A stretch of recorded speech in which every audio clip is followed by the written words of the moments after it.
เจริญสุขเจริญธรรมศรัทธาสาธุชนคนดีทั้งหลายวันนี้อาตมาภาพพระมหาสมชาติชาตปัญโยได้ปาศรัทธาญาติโยมมาที่วัดโป่งคำตำบลดูพงอำเภอสันติสุขจังหวัดน่านนะวันนี้ได้รับเมตตาจากหลวงพ่อท่านพระครูสุจินต์นันทกิจเจ้าคณะอำเภอน่านตอนนี้หลวงพ่อได้เมตตา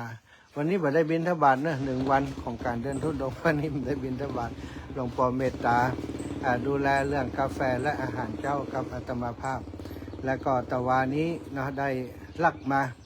มานอนป่าจ้าหลวงพ่อมาถึงป่าจ้าแล้วก็ถึงได้โทรบอกหลวงพ่อหลวงพ่อเจ้าก็ได้เมตตาไปต้อนรับไปดูแลถึงสุสานป่าจ้าบ้านโป่งคำซึ่งอยู่ใกล้วัดโป่งคำที่นี่เจ้าวันนี้ได้มากราบหลวงพ่อเป็นทางการศรัทธาญาติโยมได้ฉันภัตตาหารเจ้าเรียบร้อยแล้วตอนนี้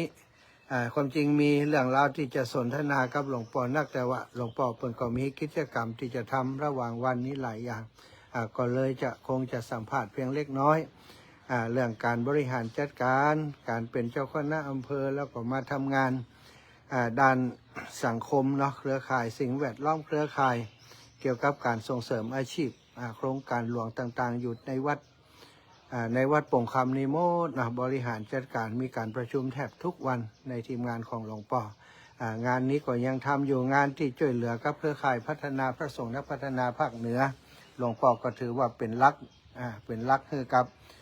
ทีมงานพระลูกพระหลานที่เข้ามาร่วมงานตัวในเครือข่ายพระสงฆ์นักพัฒนาภาคเหนือและปัจจุบันตำแหน่งที่ได้ไปใหม่ๆตอนนี้ก็คือเป็น พระสงฆ์นักจัดรายการในนามของคลื่นสีขาวเพื่อชาวประชาที่ศรัทธาญาติโยมจะได้พบปะกับหลวงพ่อในช่วงของวันที่1ทุกวันที่1ของเดือนต้นเดือนเดือนนี้ฟาวไปแล้ว หลวงพ่อติดประชุมแต่ว่าวันจันทร์ที่จะถึงวันอังคารที่จะถึงวันอังคารที่18จะกราบเมตตาหลวงพ่อได้เข้ารายการโดยเวลา20 ทุ่มถึง3 ทุ่มศรัทธารอติดตามเนอะก็ทุกเดือนถ้าหลวงพ่อบอกว่างในวันที่1ก็จะหาโอกาสในวันอื่นๆวันอังคารที่อาตมาภาพจัดรายการก็จะไป28 สถานี29 สถานีเหมือนกัน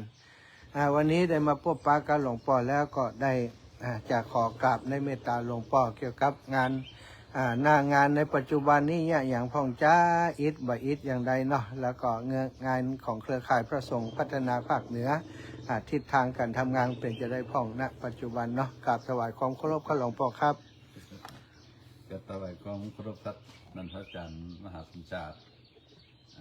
อย่างสูงนอกและก็อันขอเจริญพรคุณญาติโยมทุกท่านตรงนี้กับอากาศค่อนข้างจะบึดหนาวบึดห้อนเลย ก็คงอยากจะฝากท่านทั้งหลายได้ดูแลเรื่องสุขภาพโดยเฉพาะเรื่องอากาศที่มันเกี่ยวปนไปด้วยมลพิษต่างๆซึ่งเกิดจากการประกอบสมาอาชีพของเกิดจากการ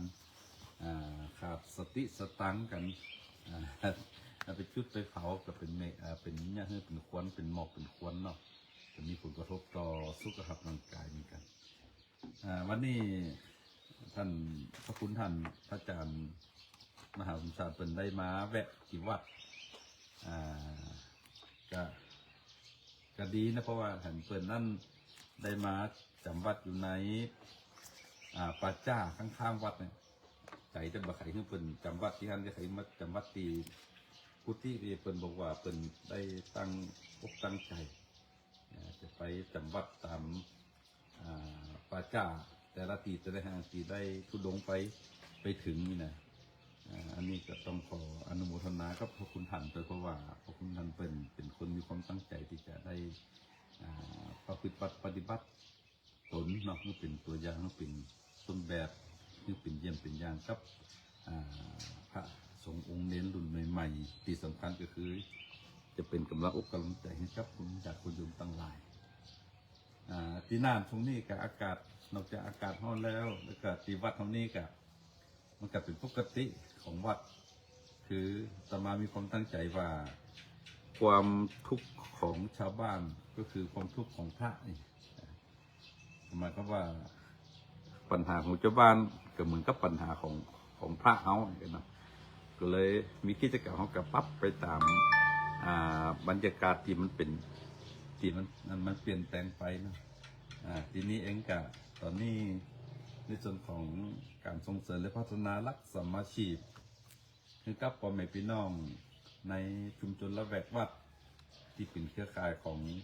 วัดเฮานี้กะเอาแต่ทำเป็นปกติ โดยเฉพาะในส่วนของการส่งเสริมให้บรรดาพ่อแม่พี่น้องเกษตรกรเจ้าบ้านละแวกวัดเท่านี้ได้ปลูกผักไม่ใส่เชื้อที่เขาบ่ต้องใจสารพิษสารเคมีนี่นะครับแล้วก็จะหั่นกะกันได้เอามากินแล้วเขาก็จะได้เอามาจัดสรรปันส่วนเอาไปขึ้นไปขายตัวเพื่อเป็นการดำรงชีพตามหลักสัมมาชีพซึ่งมันเป็น1 ใน 8ของมรรคหนทางแห่งความพ้นทุกข์นี่เนาะคือสัมมาอาชีวะนี่คือประกอบสัมมาอาชีพที่มันบ่ผิดหลักธรรมแต่ที่สำคัญก็คือมันบ่เบียดเบียนตนเองกับบ่เบียดเบียนคนอื่นที่สำคัญก็คือมันไปส่งผลต่อการพัฒนา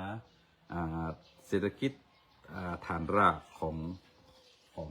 ตนเองและก็ของชุมชนของครอบครัวและของชุมชนตัวเองเพราะว่าการทำการเกษตรยุคปัจจุบันนี่มันจะต้องทำแบบครบวงจรเนาะมีการส่งเสริมกัน1ต้องใช้พื้นที่น้อยเพราะพื้นที่มีจำกัด2เนี่ยต้องพัฒนารูปแบบการทำการเกษตรแบบเชิงประณีตตามหลักปรัชญาเศรษฐกิจพอเพียงของในหลวงรัชกาลที่9กันเนาะ3ก็ต้องอยากจะได้ก็ได้ให้พืชผลของเขามีคุณภาพ4ก็คือเมื่อมีคุณภาพแล้วตลาดก็จะต้องต่อเนื่องตัว5เนี่ยผลกระทบต่อสุขภาพร่างกายของผู้ผลิตและก็ผู้บริโภคมันมีอันนี้ก็จะส่งผลให้คนเขานี่ตั้งอยู่รวมกันในสังคมนี้ก็เชื่อมโยงกันโดยใจเงื่อนไขของคำว่ารักสมมาชีพเนาะและก็ทั้งนี้ทั้งนั้นก็หลายคนคงจะสงสัยว่าจะได้ว่าวัดวาอารามบางทีจะเป็นสถานที่เพาะบ่มอารมณ์จิตใจของญาติโยมทั้งหลายในเรื่องของคุณธรรมและจริยธรรมทำไมต้องเอาวัดไปเป็นตีนี่ก็เป็นตลาดนัด ขายของอีกนะคนเด็กบางคนเกิดสงสัยอันที่จริงเขาบ่ใจคำว่าเป็นตลาดนัดนะแต่เขาใจคำว่าเป็นศูนย์รวบรวมผลผลิตภาคการเกษตรที่มีคุณภาพนี่เนาะเขาใจคำว่าเกษตรบนฐานธรรมหมายความว่าคนผู้ผลิตก็มีคุณธรรมผู้บริโภคก็มีคุณธรรมคือเอาเปรียบผู้ผลิตกับผลิตแบบมีคุณภาพก็คือเอาเปรียบผู้บริโภคเขาจะสังเกตกันว่ากันเขาไปตลาดกาดจ่องต่างๆเนี่ยหันของขายเขามักจะไปต่อแล้วต่อแหมอีนี่ แต่ว่าที่นี่เขาก็เลยบอกว่าของเขามีคุณภาพเนี่ยเพราะมันเขาจะให้คำว่าสัมมาอาชีวะเขาใช้คำว่าการทำเกษตรบนฐานธรรมเนี่ยคือผู้ผลิตก็จะเอาเปรียบผู้บริโภคก็จะต้องเกื้อหนุนเกื้อกูลกับผู้ผลิตหมายความว่าคุมราคากับพอมันเหมาะมันสมอีกเนาะก็เลยเนี่ยลักการลักษณะนี้เนี่ยมันส่งผลต่อกับอันบรรดาพ่อพี่น้องญาติโยมที่ได้เข้าถึงธรรมตรงนี้ได้ระดับหนึ่งอันนี้ก็ถือว่าเป็นจอมหนึ่งเป็นหนทางหนึ่งที่สำคัญอย่างหนึ่งก็คืออยากจะเนี่ยให้วัดนี่ทำให้วัดเพราะยุคนี้สมัยนี้วัดของเขาเนี่ยมันเปราะบางเหลือเกินคนที่จะเข้าวัดเข้าวานส่วนมากจะเข้าถอยนี่มั่นใจบ่มั่นใจกล้าเนี่ยเพราะว่าอันเข้าไปแล้วมันจะเสียงนั่นมดนี่ก็หรือเข้าไปแล้วมันเขาจะได้เห็นรูปแบบอย่างก่อนเข้าถอยและที่สำคัญก็คือหลายเรื่องที่มันผ่านสื่อต่างๆเนี่ยส่วนของเรื่องของวัดเนี่ยมันยังให้ชาวบ้านมันตกใจแต่มากเลยว่าถ้าจะเนี่ยถ้าหาวัดพัฒนกระดับวัดให้เป็นอย่างที่มากกว่าวัดมันน่าจะเป็นเรื่องที่ดีคือก็เลยทำวัดให้เป็นศูนย์เรียนรู้ถ้าหากว่าคุณอยากจะรู้ ในเรื่องเข้าใจในหลักคำสอนของพระพุทธศาสนาเขาก็จะมีหมุนเฮือได้เห็นหู้ที่เป็นลักษณ์แบบเอกสาร แต่ว่าอยากจะเรียนรู้แบบจับต้องได้เขาก็มีการเห็นหู้ด้วยกันจับต้องได้ยกตัวอย่างเช่นต้นไม้สักต้นหนึ่งเนี่ยถ้าเรามองว่ามันเป็นแค่เพียงต้นไม้มันก็ไม่ได้เกิดความรู้ไม่ได้เกิดสติปัญญาถ้าหากว่าเขามองว่าต้นไม้ต้นหนึ่งมันเป็นองค์ความรู้ด้วยภูมิปัญญาเนี่ยเขาจะเข้าใจเขาว่าการดูแลรักษาสุขภาพโดยผ่านจากต้นไม้เนี่ยมีอะไรบ้างอย่างเช่นต้นไม้บางต้นเขาใจหักมาเป็นยาสมุนไพรรักษาโรคเขาใจเปลือกมาเป็นยาสมุนไพรรักษาโรคเขาใจใบมาเป็นอาหารเขาใจเม็ดใจหน่วยจะเป็นเครื่องประดับอันนี้แสดงว่าต้นไม้ต้นเป็นองค์ความรู้ที่มันส่งผลต่อการพัฒนาคุณภาพชีวิตแล้วนี่เป็นต้นอันนี้เขาเรียกว่าธรรมะที่จับต้องได้พูดคุยได้แล้วก็ที่สำคัญก็คือปุจฉาวิสัชนาได้คือตบตัวกับธรรมะได้ ต้นไม้คุยได้ กับต้นไม้คุยได้อันนี้ผมว่ามันเป็นเรื่องที่สำคัญกับและอีกอย่างหนึ่งกับเป็นการยกระดับบรรดาพ่อแม่พี่น้องได้เข้าถึงอันสถานการณ์และเหตุการณ์ความเป็นปัจจุบันตัวถึงวันนี้เขาจะเอาผลผลิตผักการเกษตรเขาต้องใจทำนะใส่ซ่าตะกร้ากล้วยหาบต้นเนาะไปขายอย่างเดียวไม่ได้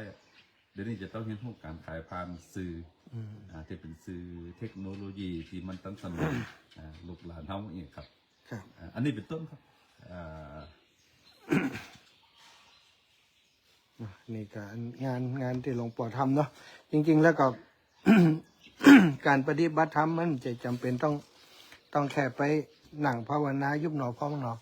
การอยู่กับธรรมชาติอย่างที่หลวงปู่ว่าตะกี้เนี่ยหันต้นไม้ต้นหนึ่งเนาะใบมันหลวงมาก็ยังเก็บใบมาสอนทำได้เนาะแต่นะเพราะมันประกอบด้วยธาตุสี่เหมือนกันแล้วก็จะหันสัจธรรมของชีวิต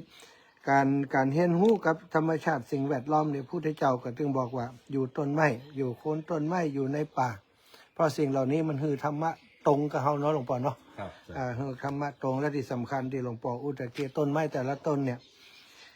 เป็นยาเป็นอย่างต่างๆแต่ว่าเขาต้องเรียนหู้เนาะแต่หลวงพ่อนี่ความหู้เรื่องยานี่แน่นปึกเนาะ ออกรายการสถาเพราะอัน เดี๋ยวสถาเตรียมประกาศจดนะจดยาว่าเปิ่นจะบอกยาว่าอันนี้ก็คือสิ่งที่ดีแล้วก็ธรรมะที่หลวงพ่อสอนก็เป็นธรรมะขั้นพื้นฐานก็ได้ละเอียดลึกซึ้งก็ได้แล้วแต่เขาจะรับได้แค่ไหนตอนนี้ได้หันหลวงพ่อทำงานเนาะหลายๆด้านแล้วก็งานพัฒนาในวัดในวาในอย่างต่างๆก็ต้องทำโดยเฉพาะในศูนย์เรียนรู้ศูนย์เกษตรก็จะต้องทำมีคนมาดูงานวันหนึ่งก็หลายคณะบางเตือก็ต้อนรับก็บ่ไหวฉะนั้นศาลาในการที่จะต้องเป็นสถานที่ประชุมสถานที่ปฏิบัติก็จำเป็นต้องทำไว้ตอนนี้ทราบว่าหลวงพ่อได้ทำศาลาปฏิบัติธรรมเนาะหลวงพ่อเนาะครับผมส่วนนี้ก็มีศาลาปฏิบัติธรรมก็ยังมีคำว่า น้อมนำเศรษฐกิจพอเพียงแสดงว่าได้บูรณาการในหลายๆเรื่องเข้าด้วยกัน อาจจะเป็นที่ประชุมอาจจะเป็นที่เรียนรู้เกี่ยวกับเศรษฐกิจพอเพียงแต่ว่าตอนนี้ก็คือศาลาหลังนี้เนี่ยที่โครงสร้างที่ออกแบบไว้ก็มีเพดานเป็นไม้ซักเนาะไม้ซักทองซึ่งได้หันตีหลวงพ่อ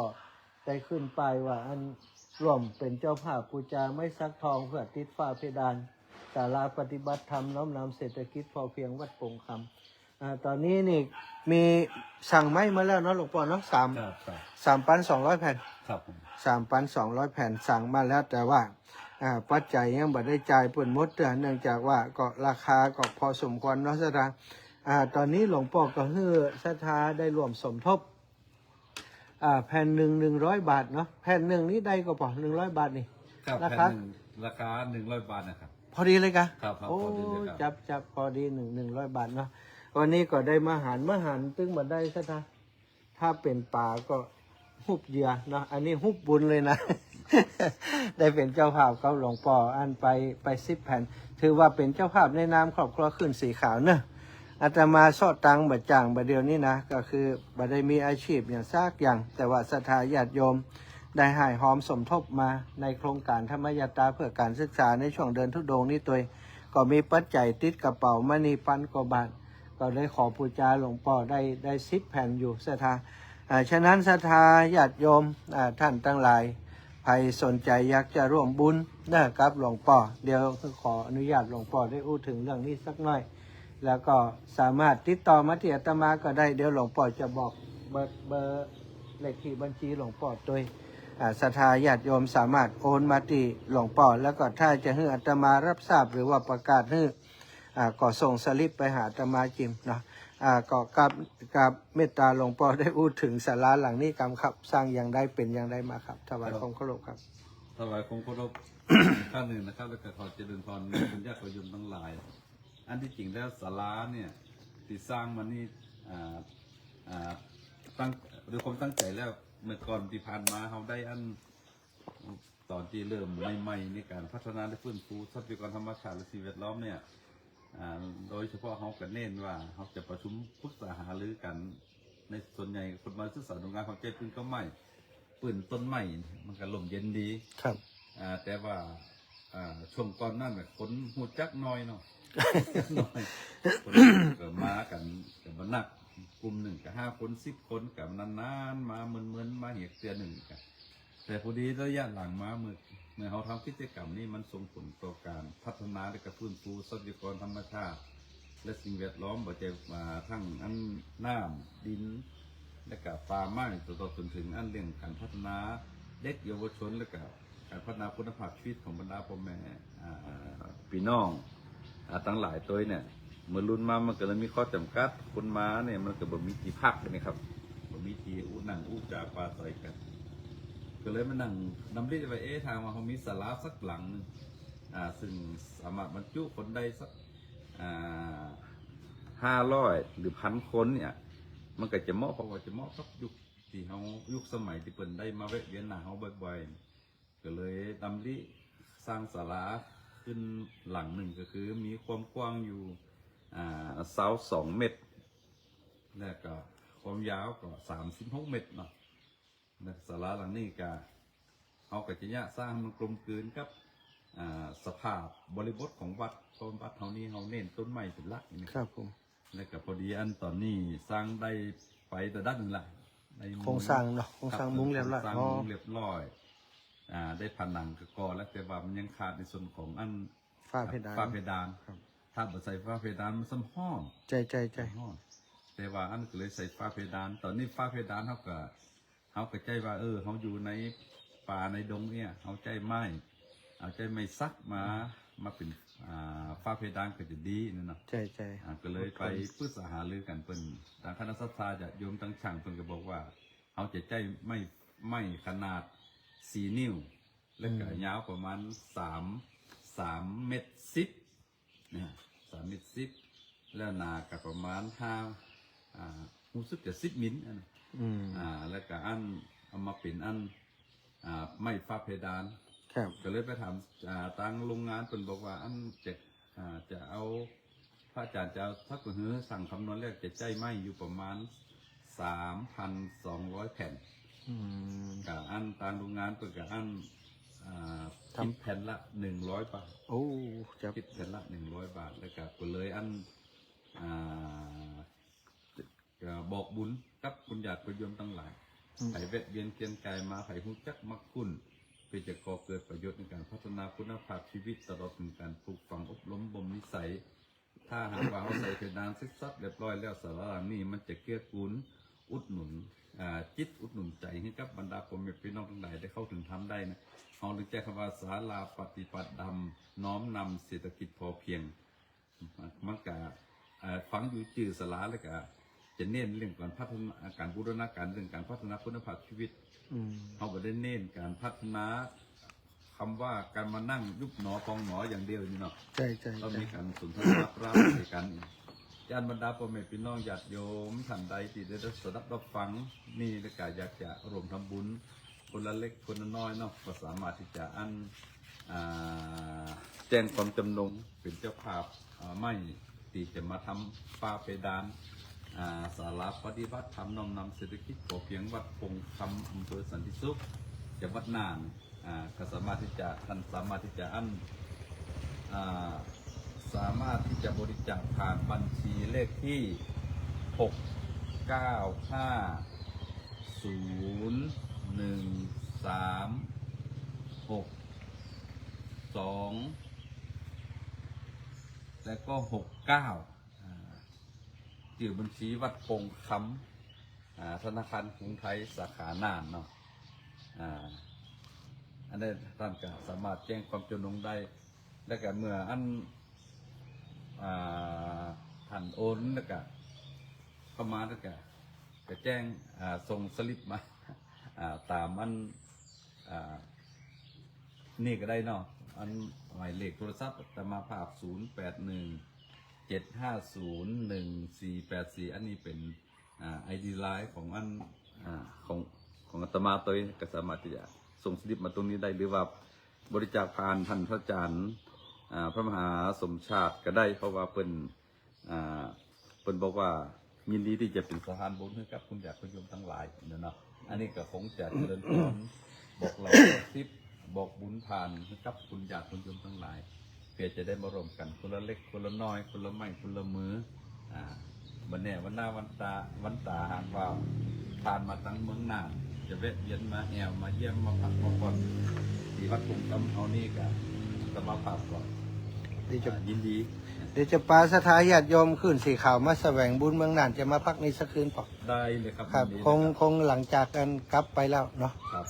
เพื่ออันจะได้มาพออันสาราด้วยก็ทุกแผ่นหลวงพ่อจะให้อันลูกศิษย์เขียนติดไว้เนื้อสถาเขียนติดด้านหลังของแผ่นไม้ซึ่งก็จะติดถาวรอยู่หั่นเนาะเอาใส่ไว้เป็นฝ้าเพดานศรัทธามีความประสงค์จะปูจาคนละแผ่น2 แผ่น10 แผ่น20 แผ่นก็ได้เนอะแล้วก็ส่งรายชื่อถ้าสะดวกตีฟังรายการอาตมาอยู่ถ้าสะดวกก็ส่งมาที่อาตมาจะเป็นพระธุระส่งมาให้หลวงพ่อแห่งกรรมแล้วก็รวบรวมก็คงจะจนกว่ามันจะได้ครบเนาะตอนนี้มีเหมือนนักศรัทธามีอยู่3,000 ปลายเดี๋ยวนี้ก็เสี่ยงไปสัก100แล้วกันเนาะ 3,200 แผ่นก็งามดีเป็นไม้สักทองแล้วก็ขนาดเท่าเดียวกันหมดแล้วไม้เปิ่นอบเรียบร้อยขนาดแผ่นขนาดอย่างแล้วเวลาขึ้นไปติดฝ้าเพดานจะงดงามสถาอันนี้ก็ขอฝากกับสถาญาติโยมทุกคนทุกท่านเนอะติดตามรายการครับจะมาเอาบุญระหว่างทางกันไปเรื่อยๆสถามีกิจกรรมอย่างนี้อันนี้หลวงพ่อก็ได้บอกอาตมาก่อนมาหันคนเดียวแล้วก็ขออนุญาตหลวงพ่อว่าขออนุญาตเป็นสะพานบุญช่วยหลวงพ่อด้วยฉะนั้นศรัทธาญาติโยมที่ฟัง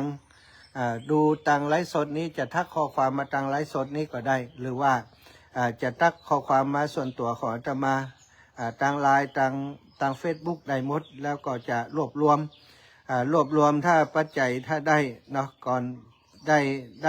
ด้ปัจจัยมาก็จะโอนเข้ามาให้หลวงพ่อตลอดก็ฝากกับศรัทธาญาติโยมทุกคนทุกท่านเป็นโอกาสดีนะถ้าเปิ่นสร้างแล้วก็จบข่าวมาได้หอมอันนี้เปิ่นกำลังมาอย่างนี้เนาะเดี๋ยวนี้ไม้สำหรับที่เป็นข้าวเป็นโครงนี้ก็เจ้าบ้าน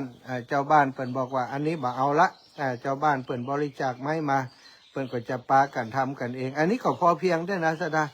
หลวงพ่อสร้างอย่างในวัดนี่เปิ่นยึดหลักพอเพียงพอดีคือมันเหมาะสมกับพื้นถิ่นแล้วมันต้องใช้ประโยชน์ได้